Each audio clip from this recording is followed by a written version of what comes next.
What's going on, guys? Welcome back to Troutfish Aquatics. Today I'm going to be going out and catching the fish for my 150-gallon native tank.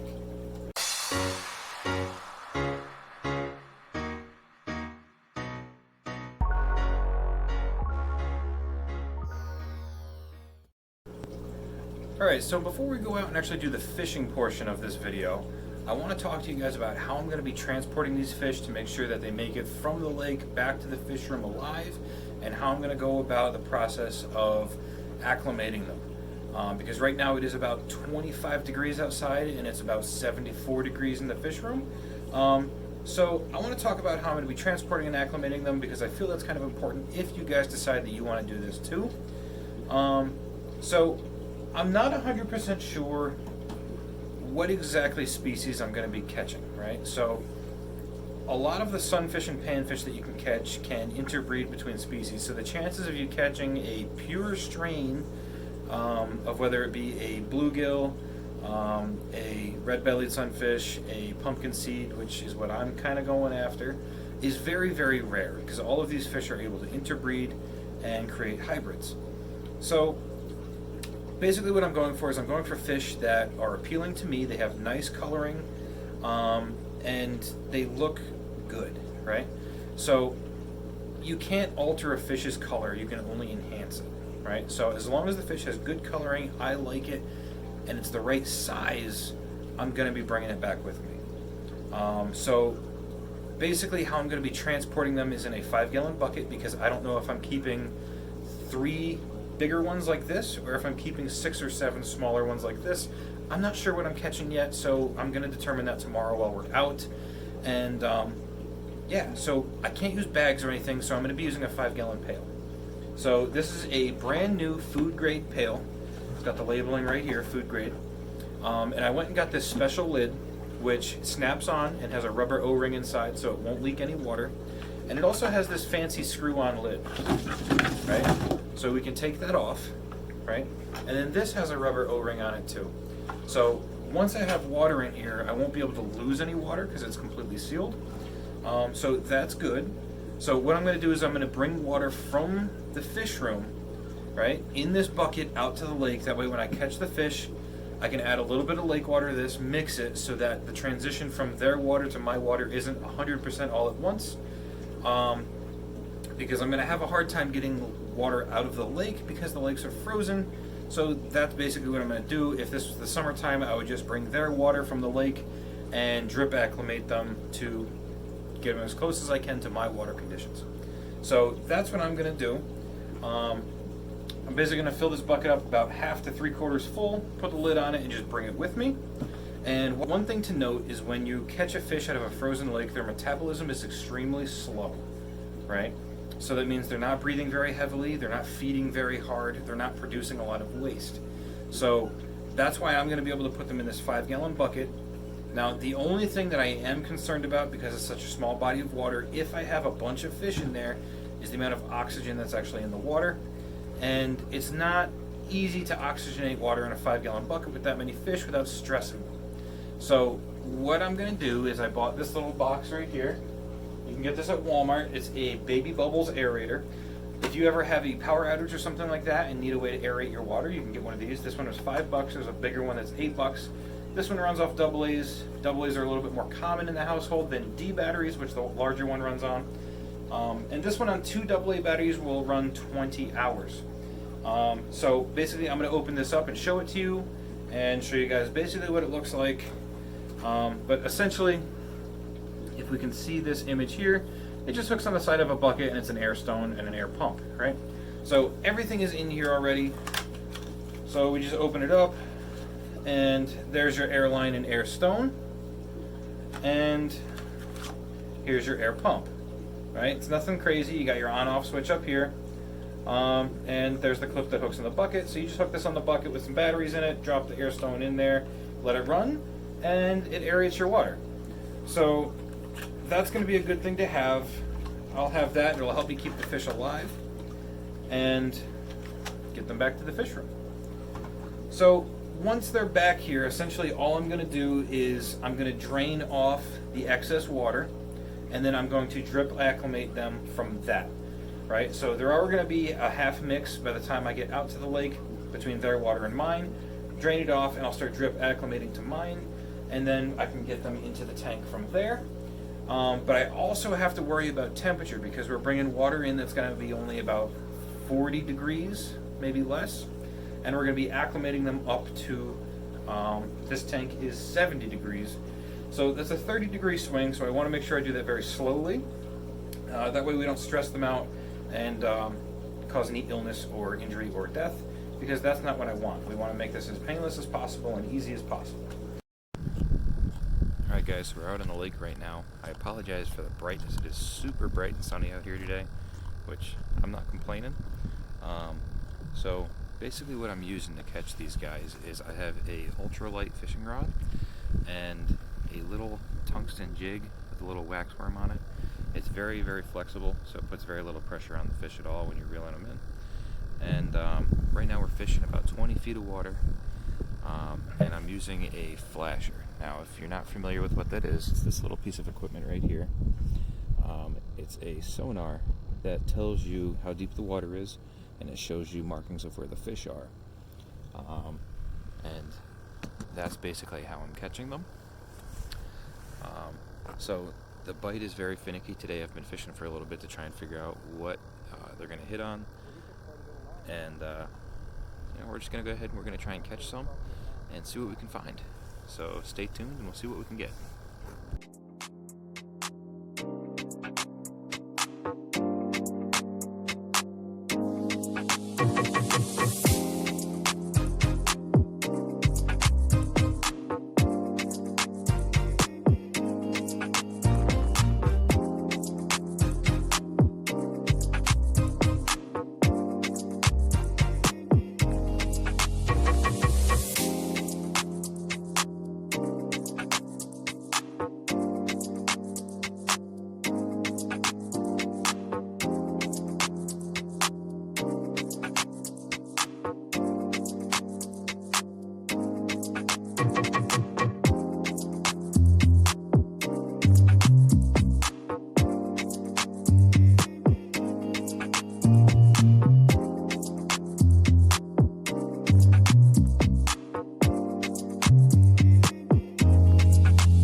Alright guys, so I'm back from fishing.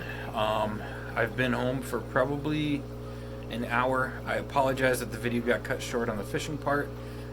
It was so cold that my camera died, so I had to come home, charge the camera, get warmed up. My hands were turning reddish purple, starting to get frostbite a little bit, but I'm home. I do have 5 bluegills with me. I say bluegills, I believe at least 3 of them are pumpkin seeds, and I believe there's 2 bluegills. I also have a bunch of fathead minnows, which are a native PA fish as well. And I believe some common silver shiners also. But I am running into a couple little problems right now. I brought them home. We were having this issue as soon as I caught these fish. I didn't say anything on camera because I wanted to see if it would rectify itself. And it has not yet, but they are getting better. So basically what happened is I was fishing in 20 feet of water, and when I was catching the fish, they were on the bottom. So when you catch them on the bottom and bring them up to the surface, you're changing the depth that the fish is currently in. Being that they're in 20 feet of water, they've got all of that pressure on their bodies.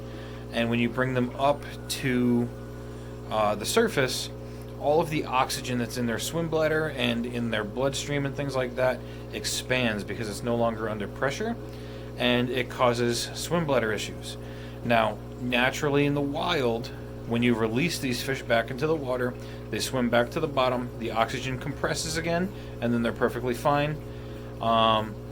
But when you keep them out of the water and put them in a 5-gallon bucket, the oxygen doesn't compress again.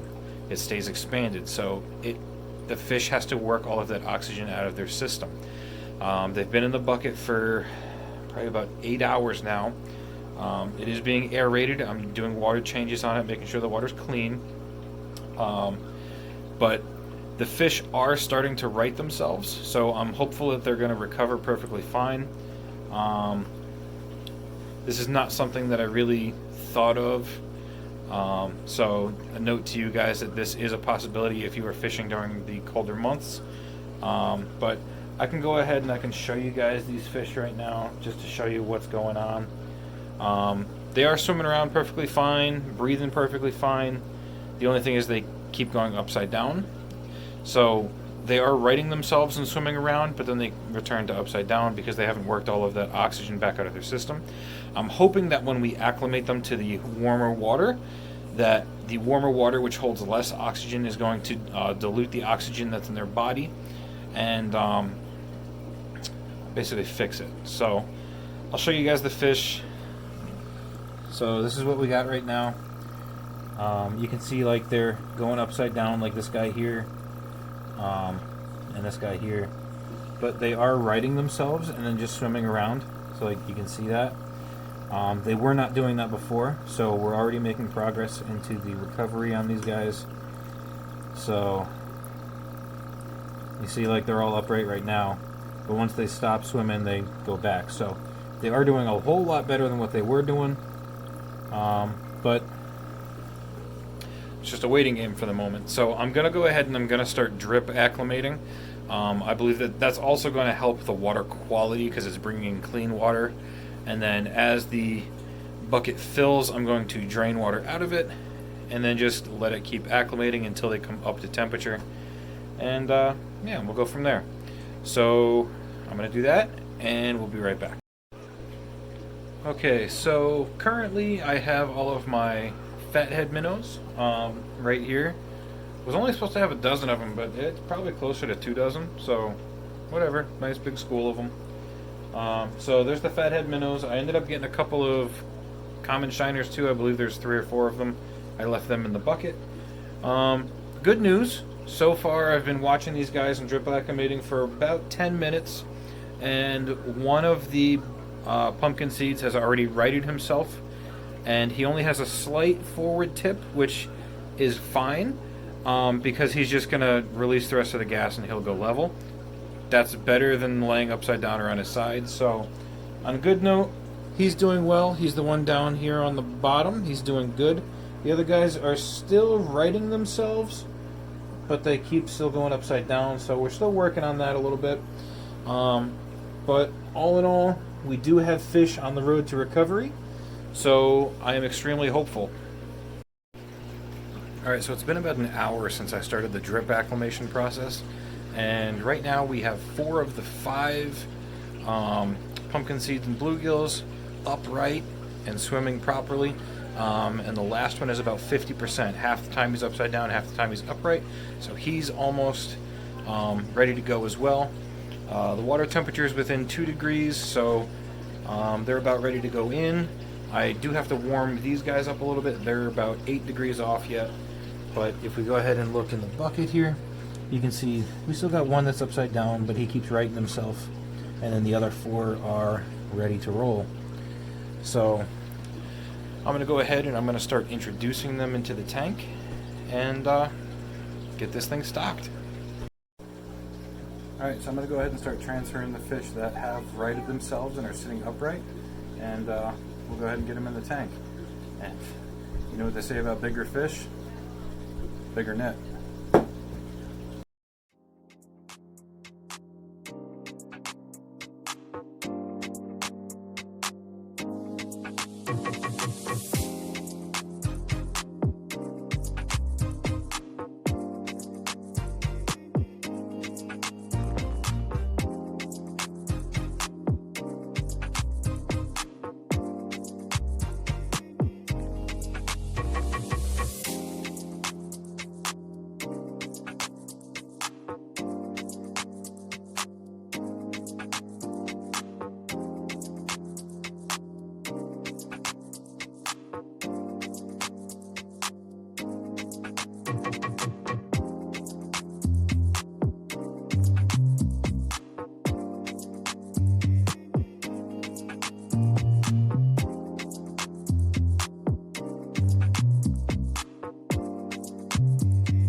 Okay, so they're in there. I'm just going to let this last one sit a little while, that way he can right himself, and then I will add him in also. I did get one shiner in there that I did not want to get in there, so I guess he lucked out. He's going to be in there for a while. So I'm going to wait for these guys to warm up here, and then we'll go ahead and we'll add them in. Alright, so those fathead minnows are pretty much acclimated, so I'm going to go ahead and start adding a bunch of those. These guys are hiding right now except for the one. The 5th one in here is starting to right himself properly, so he's going to get added soon. But for right now, I'm just going to let them hide, let them get accustomed to where they're living at. I'm going to add these guys so that we get a lot of bottom movement. And these guys are going to just be a school of fish I have in here, as well as food if these guys choose to eat them. If not, I don't really care. So yeah, you can see I already added one little minnow right there. And this guy over here is just hanging out. So we'll go ahead and add some more of these minnows in there.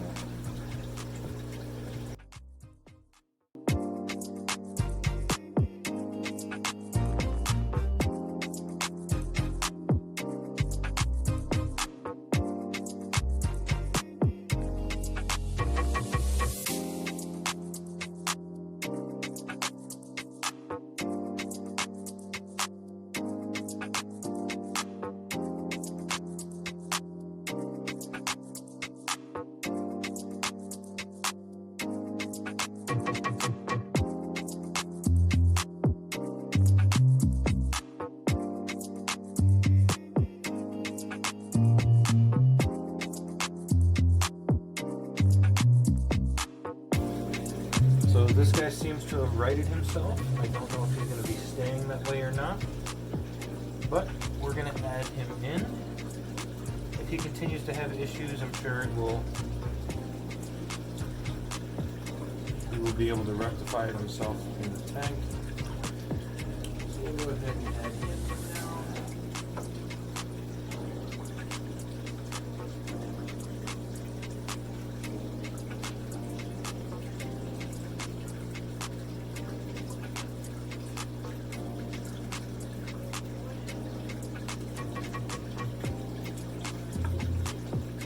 Seems like he's okay.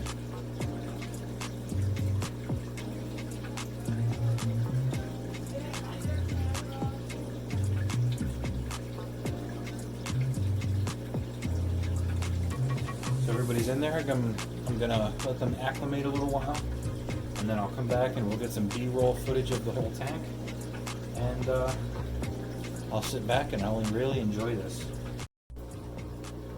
Alright, so the tank is fully stocked. All 5 fish made a full recovery. All of the fathead minnows and the silver shiners survived. Everything is alive and well. No loss, so that's very, very good. And my tank is fully established and looking amazing already. So from the last video, I don't know if you guys noticed, but I did add the bobber stuck on the driftwood back there, and 2 empty beer bottles. So a lot of you would probably be wondering why I'm adding those, and for my natural scape I wanted to try and make it as naturally beautiful as possible, but then I also wanted to add the human touch to it, showing things that we do to the natural environments of these fish, which would be the litter, like the beer bottles and the bobber from fishing. And the bobber is also kind of a little memento to show that these fish were caught and not purchased. So I'm going to go ahead and do a little B-roll of the tank here, and I hope you guys enjoyed watching me put this together.